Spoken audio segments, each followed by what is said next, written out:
in. We'll wait another 5 minutes or so because the plenary session just ended.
SDGs.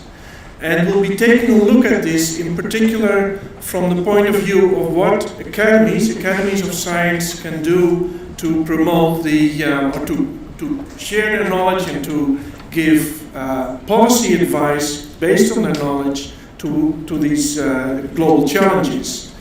And academies of science, you should think, if you're from Hungary, of course the MTA, which is such a wonderful host of this meeting, is a good example of an academy.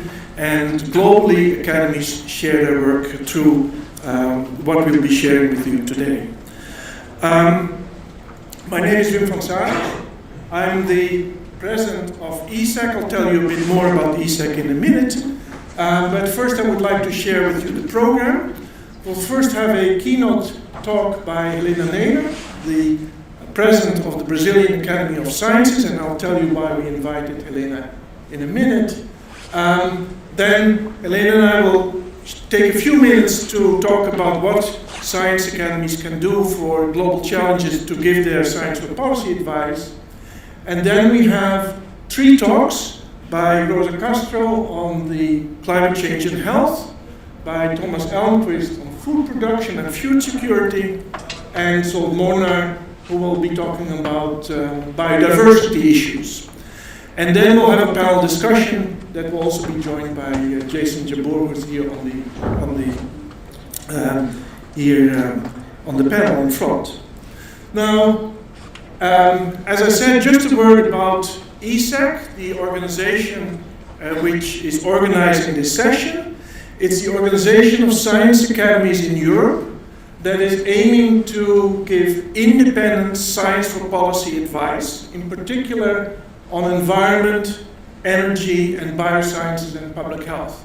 These are issues that transcend what an individual nation can do, and they're actually often global issues, of course.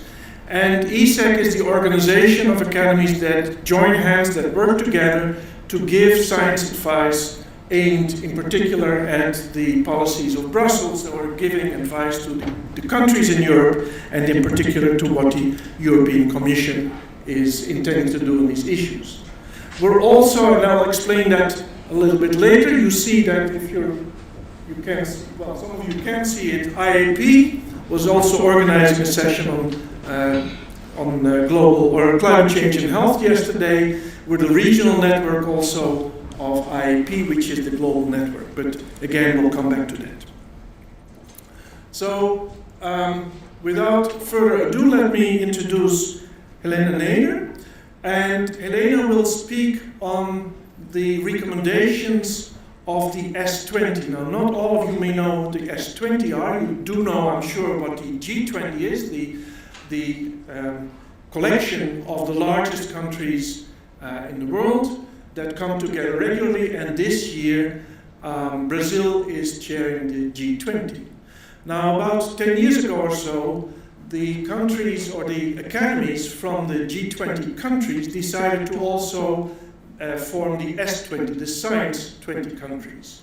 And very much like the G20 is being presided every year by a different country, likewise the presidency of the S20 is following the presidency of the G20.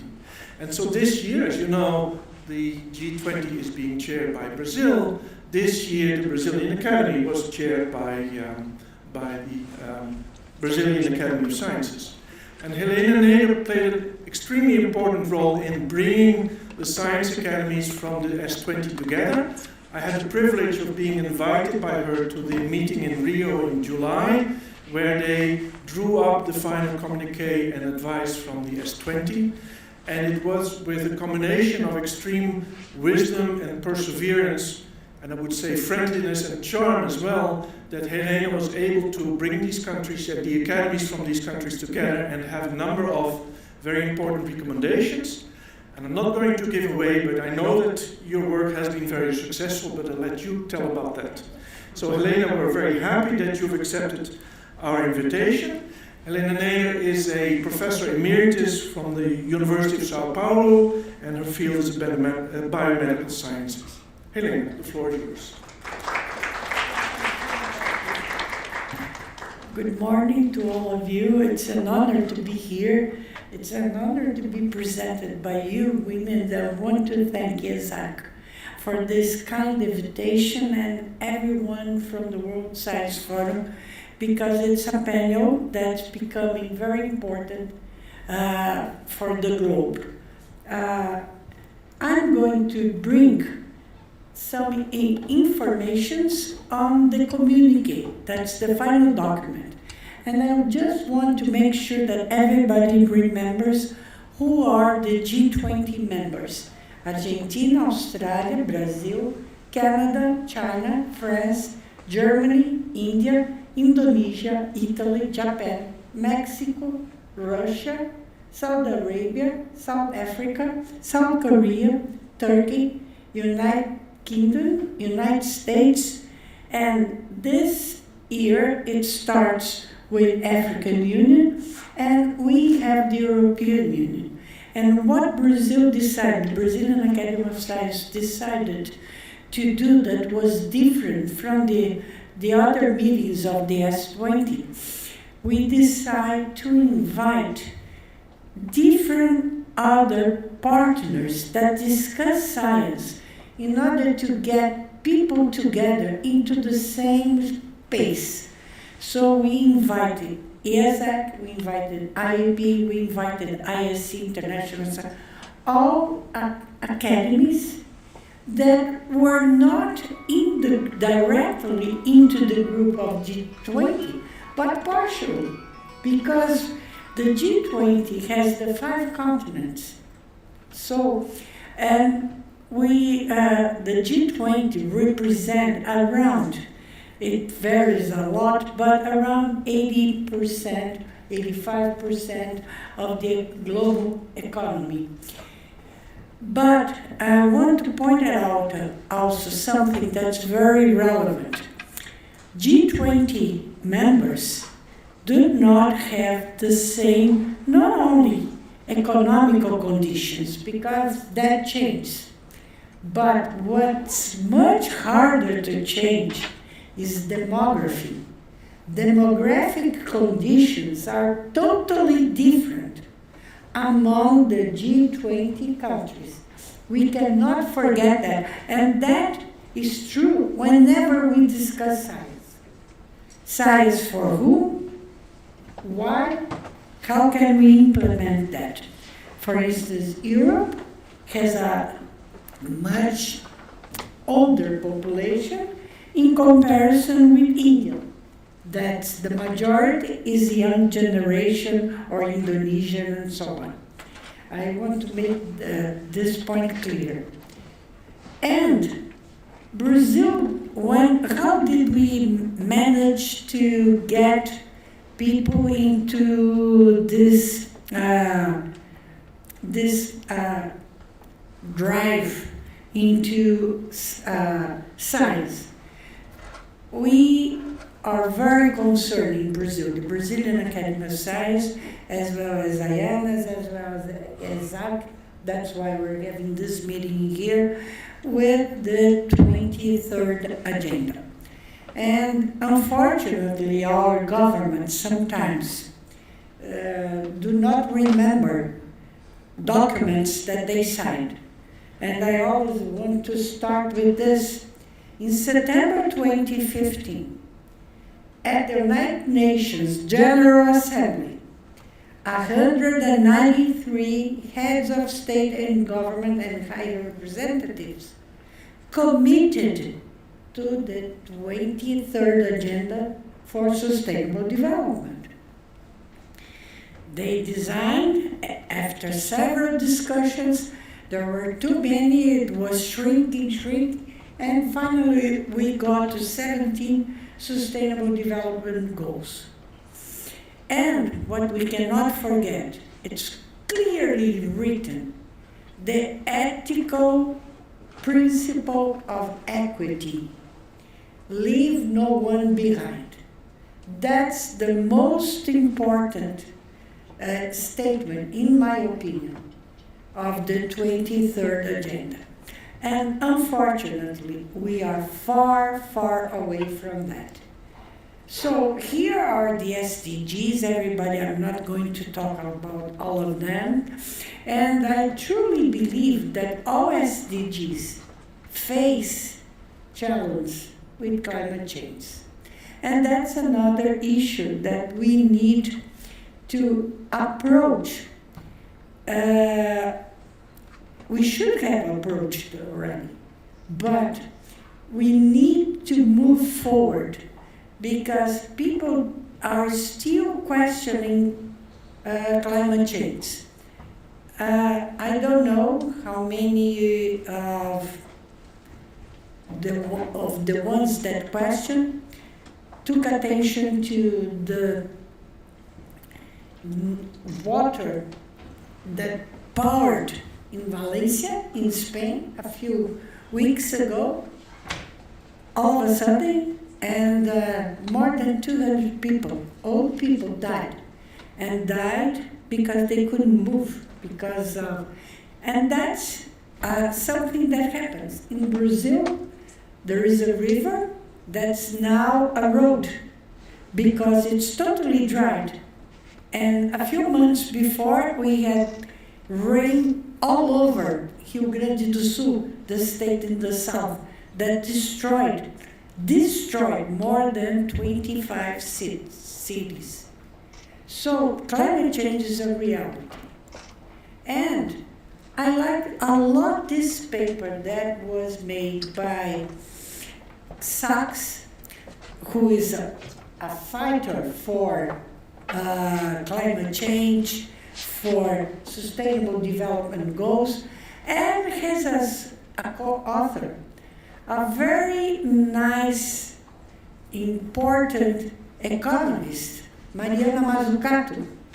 Mariana Mazzucato, everybody knows, she is Italian, but now she is several years ago she moved to UK, and they took the, I have the references in there, and they decided to approach the 17 SDGs, getting them together, always with the focus of leave no one behind. So they got transformation 1 with education, gender and equality, transformation 2, health, well-being and demography, transformation 3, energy decarbonization, sustainable industry, 4, sustainable food, land, water and oceans, 5, sustainable cities and communities, and 6, digital revolution for sustainable development.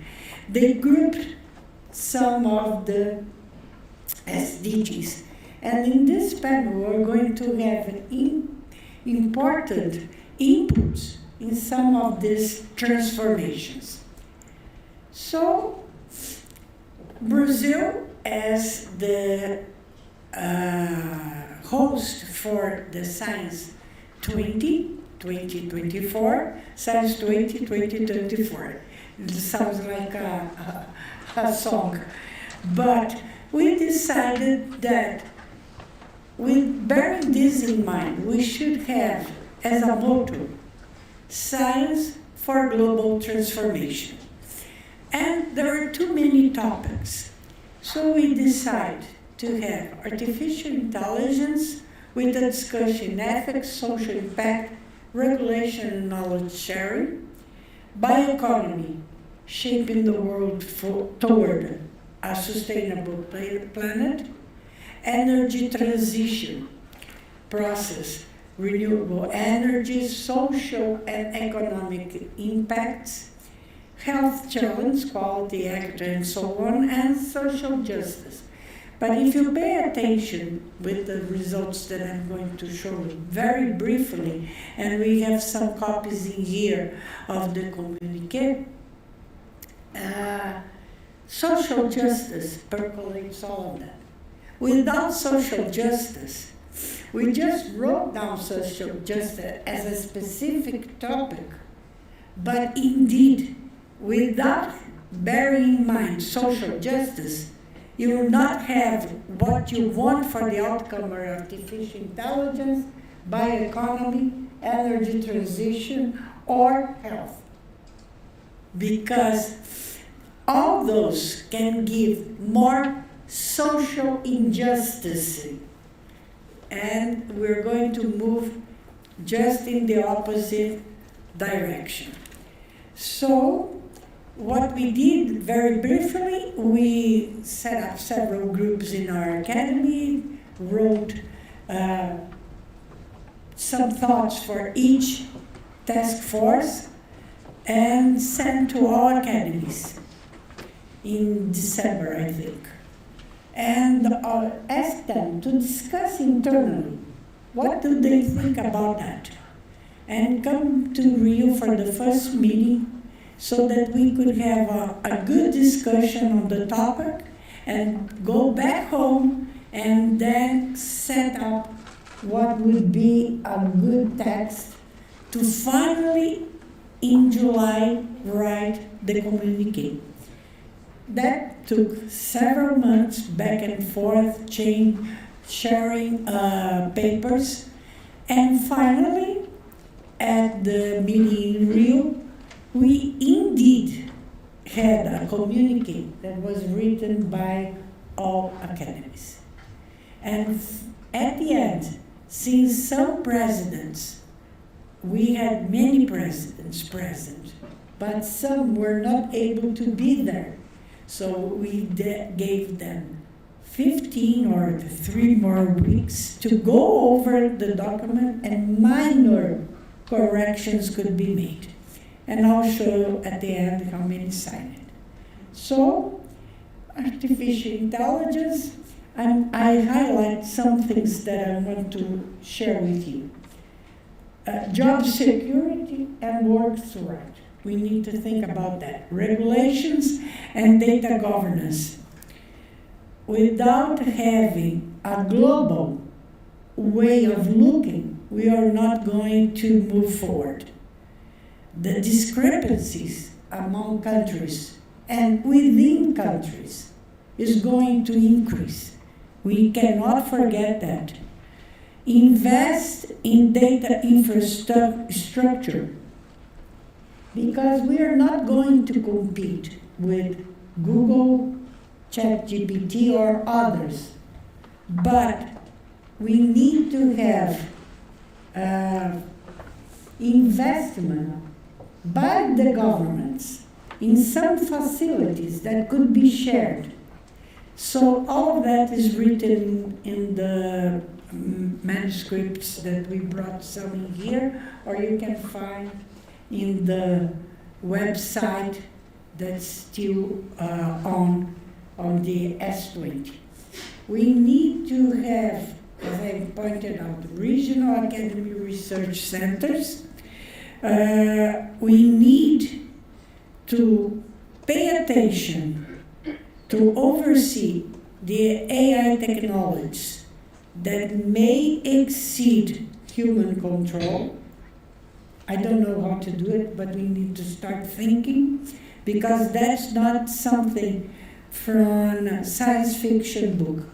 That's reality nowadays. And we need to advocate the use of AI could be a great help in achieving the SDGs. Bioeconomy, we're going to have a discussion, so I'm going to go very briefly into that. What do we mean, the S20 members understand by bioeconomy?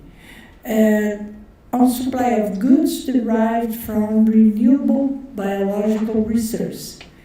That includes bio-based products, food, feed, bioenergy, health supplies, pharmaceuticals, and so on.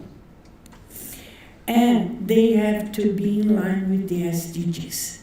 So what did we recommend briefly?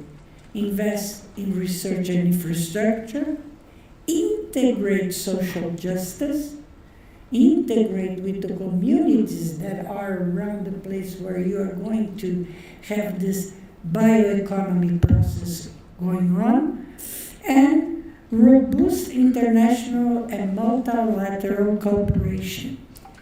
The G20 countries should have a consensus on the role of bioeconomy. And I'm glad to say that regarding bioeconomy, even before the meeting in Rio, the G20 issued a statement on bioeconomy that goes much into the same direction. energy transition process. Clean energy sources such as solar, wind, hydropower, geothermal, and we should also invest a lot in mitigation and negative emissions. We need to move forward to phase out coal. We didn't even say fossil fuel. From coal, I'm not saying gas. Okay, let's make it clear. This is very important. Governments are not paying attention. But governments are not gods, and they don't survive forever. So, humanity needs to pay attention to this. Biofuels, remember, so many discussions. Wind was a good partner, really fantastic. Isaac was fantastic. Really, thank you so much. We should consider ocean energy sources, including tidal wave and thermal. Batteries should rely. Also, we need to know how to get rid of the batteries, because that's a waste. There is no zero outcome for environment. We are always going, unfortunately, to have a certain impact, but we can diminish the impact. We need to mitigate climate change, and this is very important. Public outreach education, enhancing awareness on the principle to reduce, to reuse, to recycle. We need to do that. The young generation knows that. They are being taught in schools, but parents don't practice what the kids are learning. So we have an obligation as society to change this behavior. And again, environmental justice. Because if we don't think everybody, the ones that are going to suffer the most with climate change are going to be the poor ones.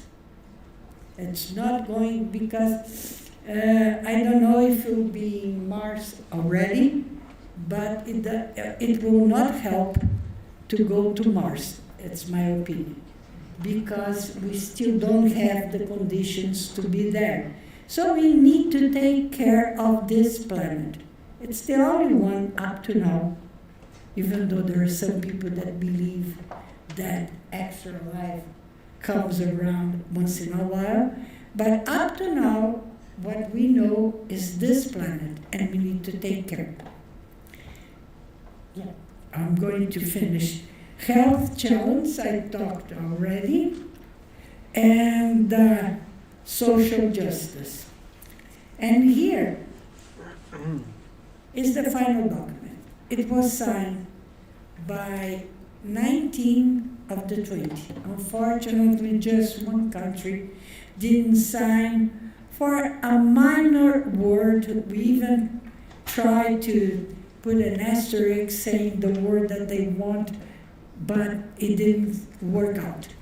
And the good news that I have to share with you is that the G20 countries met together in Rio on the 19th and 20th of this month, November, Monday and Tuesday, I think.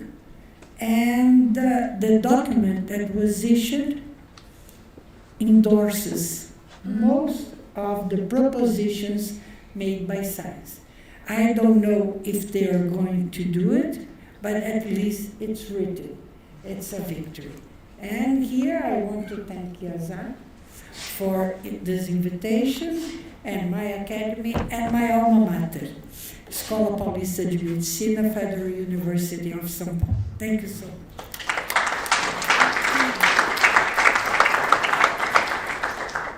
Thank you, Helena. I think it's a tribute to you that the G20 has essentially followed many of your recommendations, and that shows that hard work really helps. Now, the idea was originally that we would take 5 minutes to tell a little bit about the various ways in which academies could contribute indeed to policy advice on the global level. But Helena has already done such a marvelous job in explaining what the S20 did. So I'll keep it short. We just wanted to give the message that, of course, many academies that have existed for a longer time are used to giving science for policy advice to their own national government. But with these global challenges, like the ones that Helena has just discussed, we need to team up either at the continental level or possibly at the global level, and Helena just discussed that. And so in between is what we also wanted to show, is that we also team up at the regional level. In this case, if you think about ESAC, which is shown here, that's the organization here in Europe of the science academies, as I explained in the beginning. We work together to science for policy advice on energy, environment, climate, and public health. But we're also, and that you see on the right there, we're the regional network of IAP, Inter-Academy Partnership, and likewise the IAP has regional networks in the Americas, in Asia, and in Africa. And we increasingly feel and are very driven, and I think the fact that Helena invited the regional networks to the meeting in Rio illustrates that we're really committed to work together also again, we come from different backgrounds. The academies in Europe are typically older and are more experienced in giving science advice. In Africa, for instance, it's much more focused on capacity building, but still we really are convinced that working together at that level is important. I would say let's leave it at that, and let's not engage in a discussion here, but move right on to the 3 presentations that we'll have, and then we'll have a few more minutes for the panel discussion. So let me invite Rosa Castro to the floor to speak on scientific advice to address climate change impact on health. Rosa holds a PhD in law and economics from the universities of Rotterdam and Bologna. And since then, she has been increasingly involved in science for policy advice on health. And we're very happy that since about a year or so, we were able to convince her to join ESAC. She's now the program manager for our biosciences and public health panel. Rosa, the floor is yours. Whatever you prefer. I think it's easy.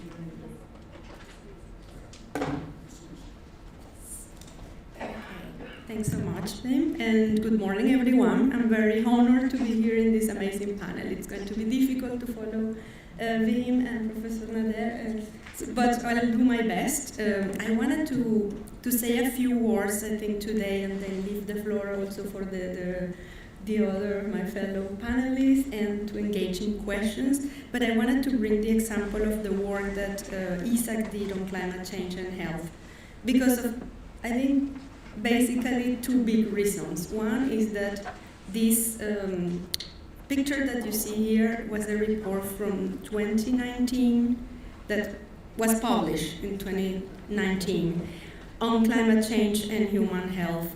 And I think that the title, hopefully you see it, speaks for itself. It says the imperative of climate action to protect health in Europe. Actually, I will say it did a bit more, because it also looked at the effects globally and also locally. So that's a big reason. I think it was very pioneering. It might not be the first time that scientists were raising awareness about this, but it was a report that tried to reach out to the policymakers at EU level and try to push them on what the EU can do and why it should do it. And I think the second reason is because the report paid a lot of attention to the complexity of the factors that are at play at the interface of climate change and health, And I want to come back to one of the messages that Professor Nader just mentioned, which is the leave no one behind. So the report played a lot of emphasis on the fact that not only there's going to be, and there are already, tangible impacts on health of people, but also those impacts are not equally distributed, are really affecting much more vulnerable groups. I'll say a little bit more. And actually, maybe I will say now, the inequalities are very complex. So we hear a lot during the COP, especially discussions about the inequalities between low and middle income countries and high income countries, and of course, who are the major contributors to emissions and who are the ones paying the price in terms of also deaths and illnesses and socioeconomic losses. So that's a big inequality between regions and countries across the world. But there are also many other different inequalities at other levels. So there are inequalities in Europe, and the report actually focused on the European region, and I'll tell you a little bit more. There are different regions in Europe affected by climate change in different ways. And that's important for the scientific community to understand, to address. And then there are inequalities within the countries and also at regional level. But furthermore, there are also vulnerable groups that suffer the most. So there are minorities, and there are maybe the elderly, the children for different effects, pregnant women, and so on. So I think those are maybe, if you remember, just two messages are why this report was really so important. Those would be, and okay. So just at another level, the report looked at the complexity of the impacts of climate change in health, and here is just maybe a snapshot of these impacts, which are actually, one of the messages of the report is there is enough evidence, scientific evidence to act, but of course there are knowledge gaps. And the impacts of in health depend on different factors. So there's the hazard, but there's also the exposure to the different climate change effects. And there's also the vulnerability of the different people and populations. So many different impacts on food, on water, on health, so specific illnesses like cardiovascular diseases, respiratory diseases, the interfaces between climate change and air pollution, for instance. But also very importantly, the report already referred to mental health, which is something, a big issue in public health that I think it's receiving finally more attention, especially after COVID, but remember that this report came before COVID, so it was really important that it raised that point.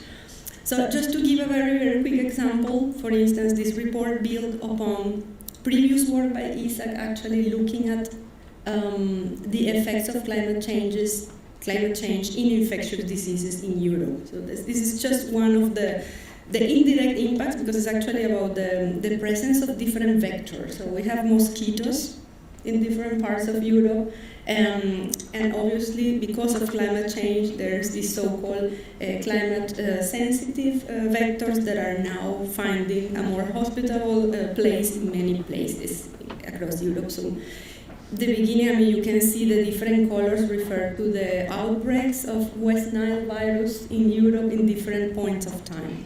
So the potential for these vectors to be present in Europe is growing because of climate change. The report of Isaac actually came back from 2010. So there was a report of scientists working at Isaac telling these things in 2010, and then the report in 2019 took this over and say, okay, we have to look also at these potential threats and how to address them. I think there is an example also of big inequalities in these areas, because, for example, mosquito-borne diseases such as dengue, but also Zika and chikungunya are differently, they are affecting predominantly people living in low and middle income countries. So this is a new thing for Europe, it's a new threat, so to say. But because traditionally these diseases have been impacting more people living in countries that don't have big ability to pay, there has been very little interest in developing new vaccines or in developing new medicines for these diseases. So they are called neglected diseases for a reason. So the fact of raising awareness about this, it's very important because it also poses the question of Europe. Should Europe also invest more in these areas, in research and development? And maybe the reason is because these diseases are coming to Europe, but hopefully there is also an element of social justice on addressing the big burden of diseases worldwide. So I think I went on this actually at the beginning, but I want to just mention that the report of Isaac looked at the different inequalities in the different events that can cause disruption. And you already have mentioned, I think, and you have heard today about the events in Valencia, about the floods, and about heat waves. But in each of these events, or also the diseases transmitted by vectors, there are different groups. For instance, people living with chronic diseases will eventually be affected in a different way. And there needs to be more support and more research, and the scientific community needs to pay attention that this research in the future contributes to addressing the inequalities rather than especially the policies don't contribute to widen those existing inequalities. So I think just a word before finishing. So remember, the report came before COVID, and I think after COVID it was very evident that there was a pandemic also of socio-economic inequalities. And when COVID struck, I think for the public health community, outside of the research community that was very aware, it was clear that all these socio-economic determinants played a big role in the way people were affected by COVID ultimately, in terms of mortality, morbidity, and also other effects, including on mental health. And that's also the case for climate change. Now, what the report did also was to identify, obviously, the data gaps that were existing at that moment and to push for more action at EU level. So it is clear, I think, that this is a big example of a One Health issue. So it's not about only human health effects, but it's actually the combination of the elements of human health, but animal health, and especially the environment playing together. And well, the report obviously, one of the things that I have been highlighting is that it says that there was insufficient data on these different impacts and how their effects in the different areas across Europe, but also in populations that have higher risk. And of course, in areas, countries, or regions that have health systems that are less prepared to cope with these events. So that's another big message that came. So the ISAC working group that produced this report really wanted to ensure that many policies at EU level address these issues. And just like final message, these are not only policies in the health, let's say, health realm. Many of these actually transcend health. So there's this element of health in all policies, calling for all policies, also urbanization, for instance, to take into account these things when they plan the cities, take into account the fact that vulnerable groups might be faced to different impacts of climate health. So I think the very difficult part for the health sector is that many of these decisions on mitigation and adaptation do not depend on the health sector. But the health sector needs to reach out also to other sectors and work together with these other sectors to address these issues. And, well, I think the role of academies and scientific bodies is very clear, and Wim already went into this, so just to say maybe a last word is, and I know that my fellow panelists will talk more about this, but it's very important for the scientific sector to engage with other sectors and to engage as early as possible.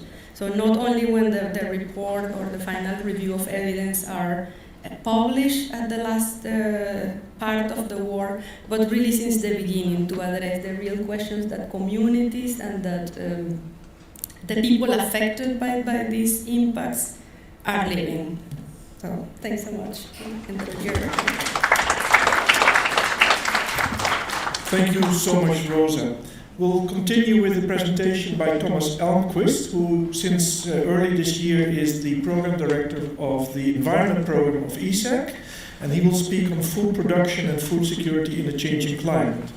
Thomas is a professor in natural resource management at the Stockholm Resilience Center of Stockholm University, and he has over 20 years of experience in working with international programs dealing with biodiversity and ecosystems, including for the United Nations and UNESCO. Thomas, the floor is yours.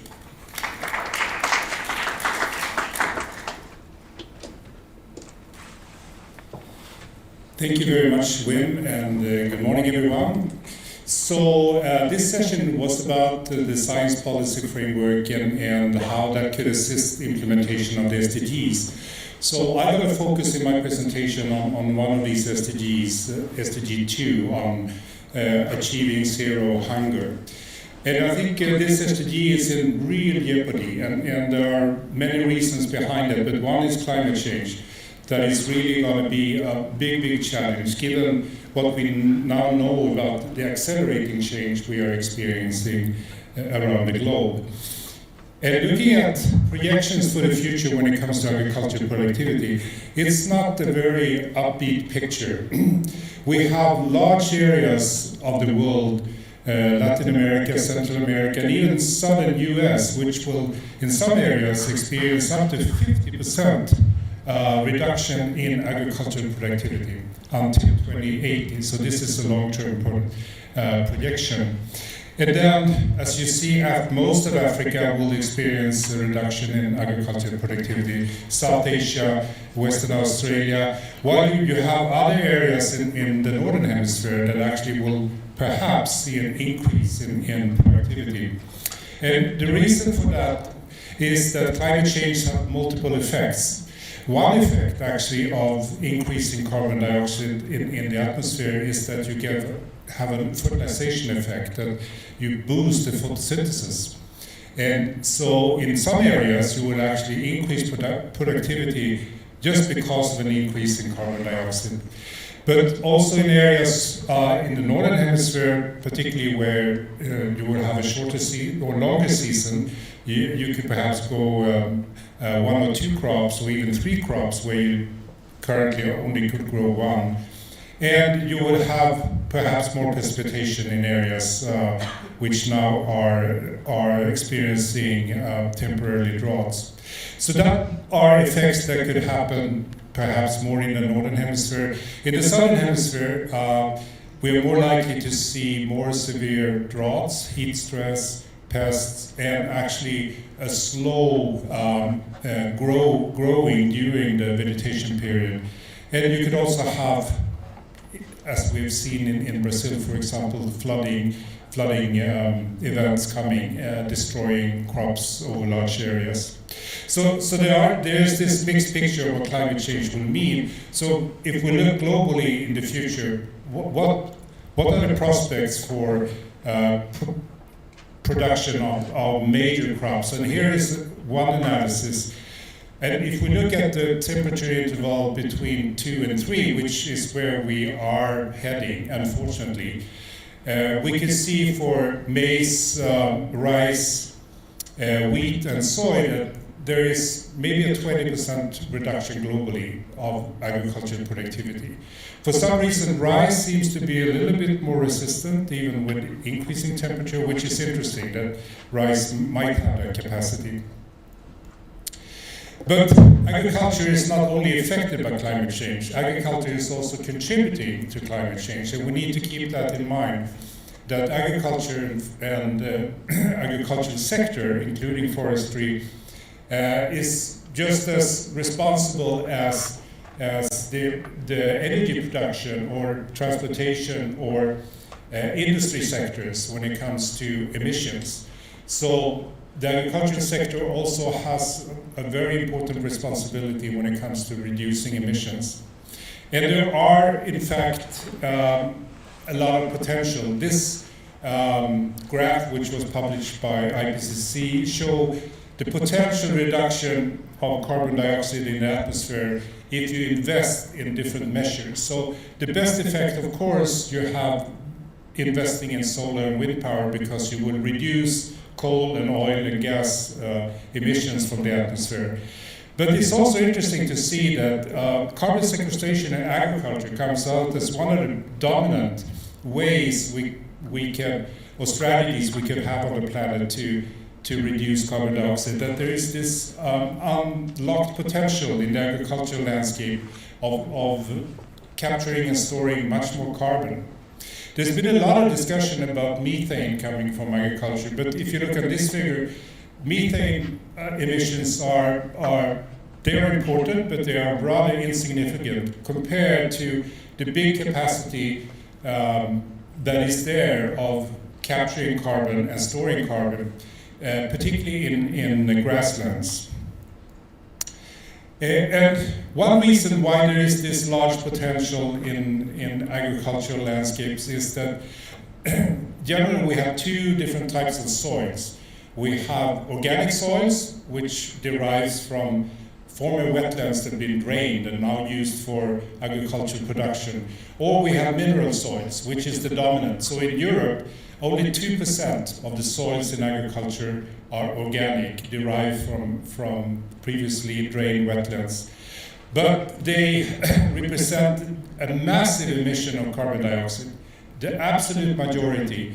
While the mineral soils capture and store carbon, the organic soils result in a huge emission. So here is an incredibly low-hanging fruit when it comes to agricultural policy to stop using organic soils for agricultural production, re-wet them, try them to turn from a source to a sink of carbon. And the capacity of wetlands, as you see on this figure, of storing carbon is enormous. We have enormous amount of carbon stored in wetlands, and we should keep it that way. We should avoid draining wetlands, and if we have drained wetlands, we should try to restore them and turn them from sources to sink. But I also want to again come back to the grasslands, which I also think are very important in this context. And if they're well managed with grazing animals, we will have to accept some methane emissions. Well managed grasslands also have a large capacity to store carbon in the future. We, from ESAC, published a report 2 years ago on regenerative agriculture, which actually takes a focus on soil, looking at carbon, biodiversity, and productivity. So we looked at this, is this a strategy for European Union, given the Farm to Fork strategy that was adopted and the biodiversity strategy? And actually we came up to the solution going through, I think, 350 reviews and papers on different type of management practices. We came up with a list, quite a long list of practices that actually represent these synergies, that you can maintain agricultural productivity, at least in the long term, while at the same time enhance carbon capture and storage, and restore biodiversity and soil health. And you can see some examples there on these practices, which I think is another low-hanging fruit, that we can include support in our subsidy systems for farming to adopt these practices, because we will have a win-win-win outcome, which I think is very important. And we also made a very big sort of thing around looking at the landscape scale, that we have to move from only looking at the farm scale, also including the landscape scale, because there are lots of important ecological processes occurring on the landscape scale. So, and this means the farmers have to collaborate on the landscape level to achieve these goals.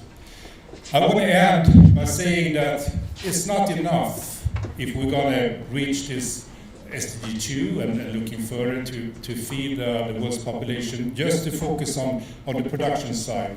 We also need to look at the consumption side, because these are communicating, what's happening in one area will affect greatly the other. This is a system, and I would say, is it possible to have this system to transform in a massive way?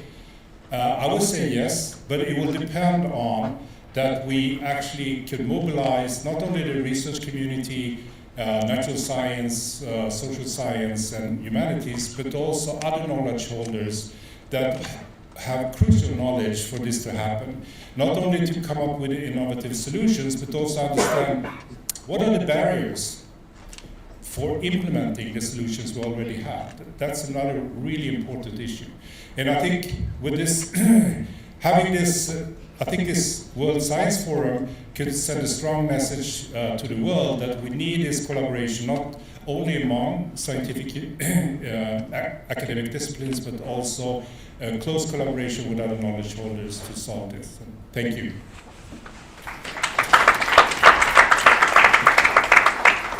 Thanks, Thomas. And that last message of you will certainly be picked up also by our next speaker, Zsolt Molnar, who will speak on knowledge co-production between science and traditional, indigenous and local knowledge in global science policy fora on biodiversity. Zsolt is a professor at the Center for Ecological Research of the Hungarian Academy, and he leads the Traditional Ecological Knowledge Research Group there. He's also very active, besides being a very accomplished scientist, he's also very active as a member of the IPBES, which is an independent intergovernmental body established by states to strengthen the science policy interface for biodiversity and ecosystem services. And I know he's going to pick up on the issue that Thomas already mentioned, that we should use many knowledge systems. Go ahead.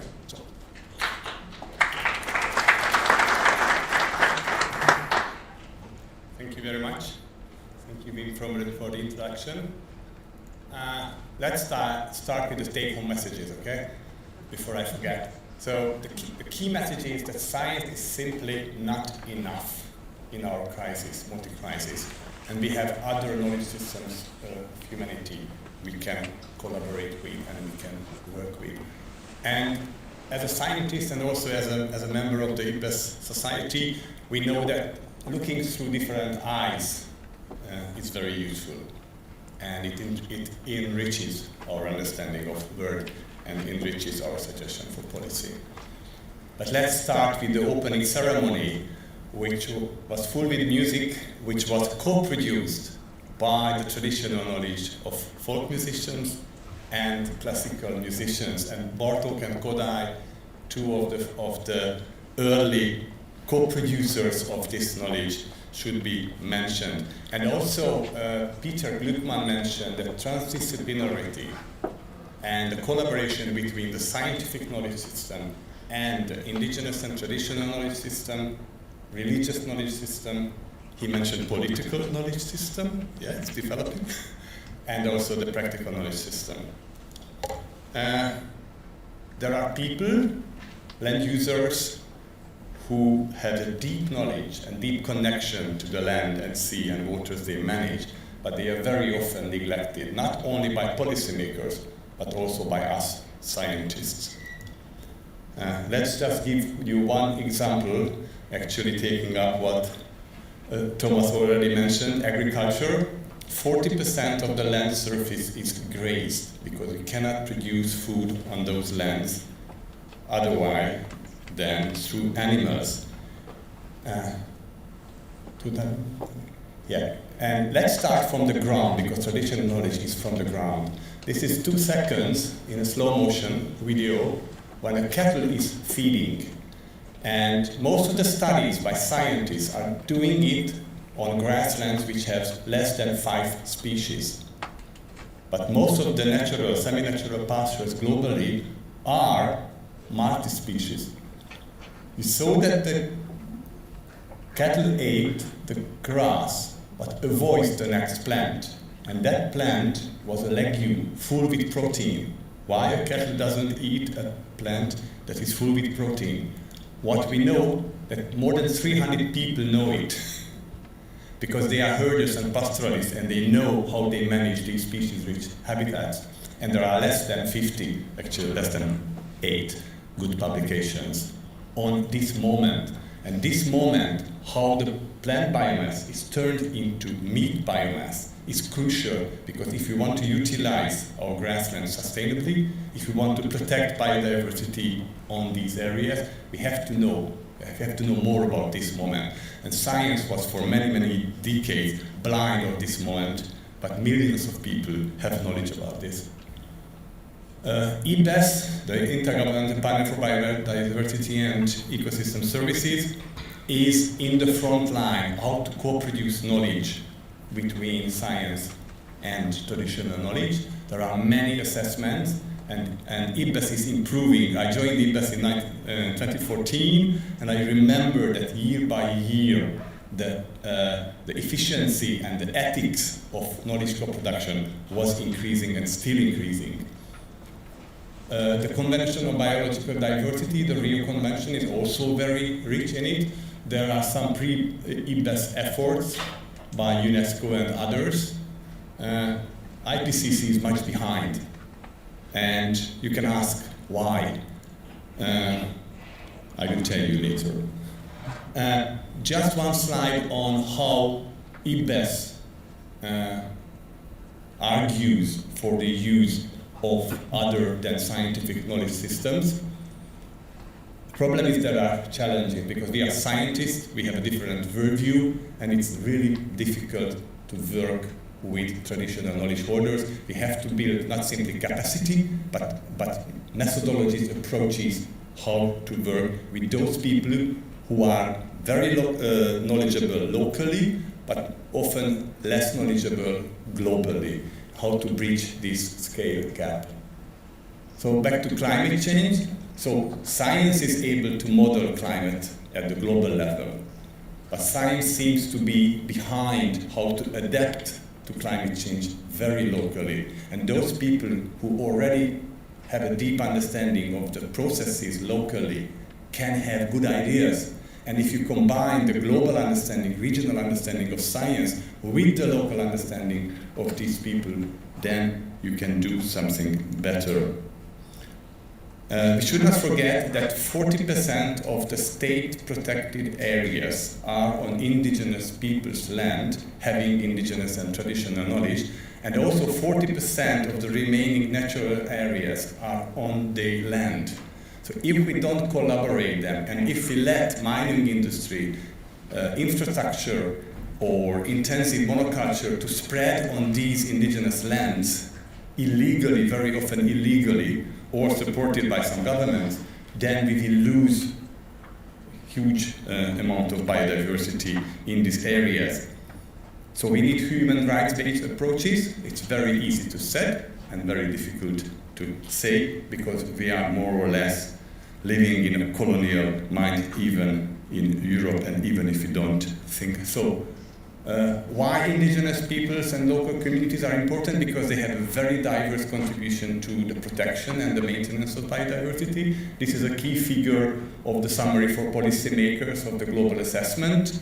I was leading this development of this figure, so I remember the many examples behind all these simple words, how many contributions these people have towards nature or biodiversity. You can ask, okay, are we ready to do this? Inter-knowledge system collaboration. I would say that the methodologies are there. Many of them are already tested. So yes, we can do it. We just have to start it. And finally, only one example about some progress. In the Convention on Biological Diversity, countries have to prepare country reports about the progress in nature conservation. And this is the situation in the fifth report, how much traditional and indigenous knowledge was taken into consideration during the report. And you see there's a change from the fifth to the sixth report. So there are more countries with yellow and red a couple of years ago, and recently it's much better. And even for the seventh report, we hope even more contributions by these other knowledge systems will be to nature conservation. And I started with the take-home messages, so I finish also with the take-home messages. Science is not enough for transformative change. We need all knowledges available for humanity, from global to local. And the added value of looking through different eyes is a good experience by most of us who are already working with these people. Thank you very much.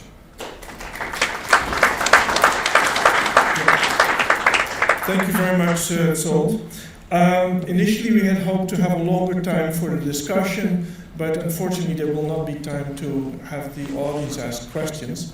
I would like to take the last 10 minutes with the panel, and we've been informed, we were happy that Jason Jabour, we learned that he would be here at the World Science Forum. He is with the United Nations Environmental Program stationed in Nairobi, Kenya, and he was willing to join us here as a panel. And I think since you have not been a speaker, I would like to give you the floor first to make a few comments given on what you've heard. And then what I propose to do is that I will give each of the other panel members a chance to, in 1 or 2 minutes, give a take-home message from the talk or from what you've heard from the other talks. Jason. Thanks very much. Is this on? I think you can hear me. Great, super. So, wow, that was extremely insightful, and as the speakers were sharing these insights, I was thinking to myself, as we often do at the UN Environment Program, about this thing we call the science policy interface, which in and of itself as a concept is changing. And I think a very positive sort of outcome for me, reflecting on this space where these two seemingly disparate communities come together, but I think we're seeing that that's not exactly how it plays out. A few things have resonated with me that I just want to draw your attention to. I basically would distill my points into 3 kind of areas. One, and these are relevant to the SDGs. These are relevant to not just the pursuit of shared goals and whether they're the SDGs or what comes after the SDGs. These are observations that I think are pertinent to how and why the science policy interface is changing. And the first one is this issue of reciprocity. I do believe that listening to Elena talk about the S20, that these systems that the scientific community are bringing to the table are proof positive that these communities must find a different way to interface. And I think there are some real promise and tools in how we are moving towards the process of, as you've just noted, co-production, but I think even more than co-production, it's co-discovery. We need to understand what the others see and don't see and why. And I think that this issue of reciprocity comes down to a difficult but important notion also for building trust in science. In the multilateral space, it's no different. The cracks in the walls in terms of where the multilateral system seems to be failing or not delivering also come down to issues of trust. And it's really understanding how the different communities have to come together and what we're willing to do for each other and reciprocate in order to build back these issues of trust. So that was the first thing. The next thing is this concept of agility. I think we get hung up, and I'm going to be a bit unorthodox here in my reflection here, but just indulge me for a second. But we get hung up in these edifices, both within the scientific community and the multilateral space. We've heard all week that the scientific endeavor and the scientific enterprise is a practice, it's a method, it's not a destination. We do need structure and ways to organize the incremental progress and communicate the incremental progress that science is making. And yes, there are breakthroughs and crescendos, as we heard last night, and everywhere. But I think if we get too fixated on the crescendos and the edifice, whether they be the SDGs, the goals, the targets, the indicators, at the expense of understanding that these are time-bound and quite artificial structures, I think we lose sight and we start to lose hope.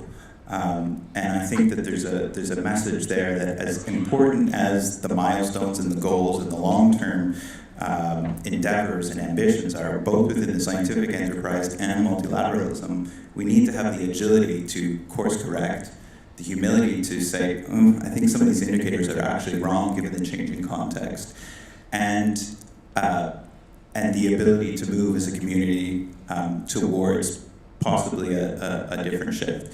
So that was the second thing. And the last thing I think I've heard from all the speakers is the value and the importance of anticipation. And I think what's close to this for me is, and we've heard this a couple times this week, but the strength of uncertainty, or rather treating uncertainty as a strength, not a weakness. And I think that in part that is manifest in how the scientific community can come together and support those who are leaning on the scientific community in anticipating in the face of uncertainty. And I think that's very, very true for the SDGs. They were created at a time which seems not too long ago, but where the global context has shifted so tremendously from the point at which those were, negotiated and enshrined. And we just need to be agile and enough to see where we need to course correct. Thanks. Thanks very much, Jason, for these are wonderful remarks and food for thought, and I wish we had another half an hour to discuss these with the panel, but given the time, I'm just going to follow the original sequence and allow all the speakers to give in 1 minute a concluding remark or maybe reflect on what Jason just has said. Helena, may I invite you? Yeah, you first.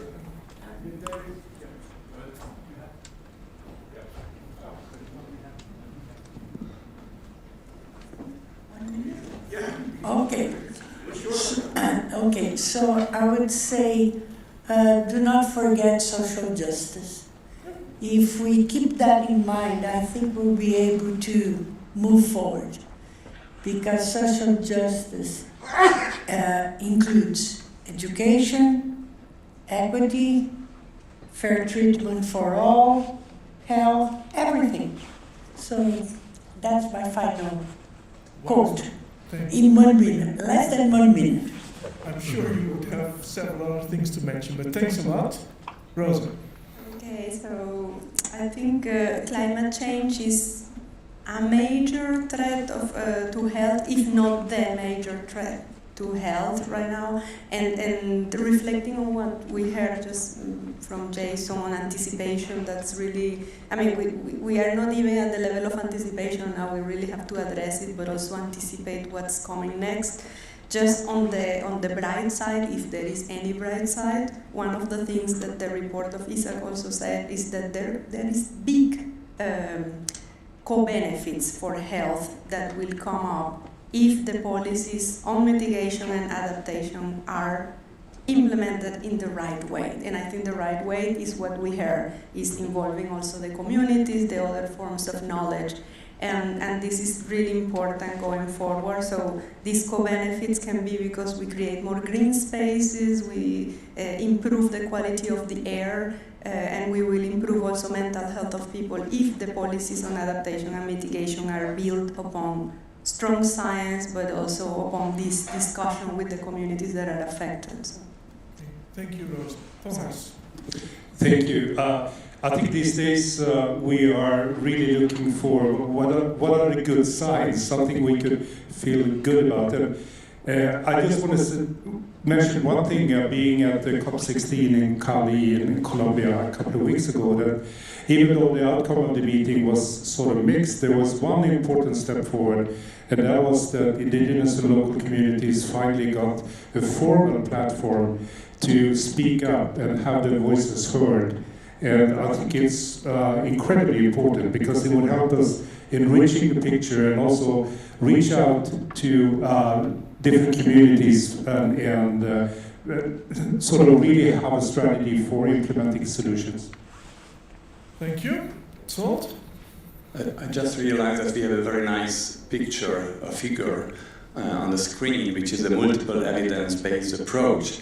So when we speak about communication, that's a two-way process. It's not simply science to policy or science to people, but it has to be a two-way process. And this paper actually emphasizes that scientists not simply need to involve stakeholders during the research, but they have to co-design the research. Then doing the data collection and analysis together and publish together. And that's real involvement, that's real communication, that's collaboration. It's not a one-way process, but a two-way process. So reciprocity that Jason also mentioned. Jason, would you like to have a final? Oh wow, that's a lot of power. Look, I think this idea that there is no one silver bullet and is really important. I think that we need to broaden not just the ways that we produce and synthesize information. We need to look and be very creative within and beyond the scientific community of how we actually deliver that information. To me, so much of this actually comes down to communication, and I think that this fora and forums like these that clearly embed and cross boundaries in terms of communities and who's engaged are really proof that we're going to need to broaden the conversation, bring in as many people, and put the conversation in some cases really just around the dinner table, and not just at the highest levels of decision making, but also to our children and to the schools, so that's all of that I think is a big role to play for science communication. And a daunting task for all of us, because basically, as was said this morning in the plenary session, climate change really affects essentially all the sustainable development goals, and it touches on everything here. And that's again what the session also showed. Apologies for the fact that, well, we had to start a bit late and we had little time for discussion, and unfortunately I couldn't allow the people in the audience to ask questions, but please join me in thanking all the speakers for their contributions, and feel free to come up afterwards. I'm sure that they're willing to talk to you more if you would like to ask them questions or give them your comments. Thanks a lot to all the speakers.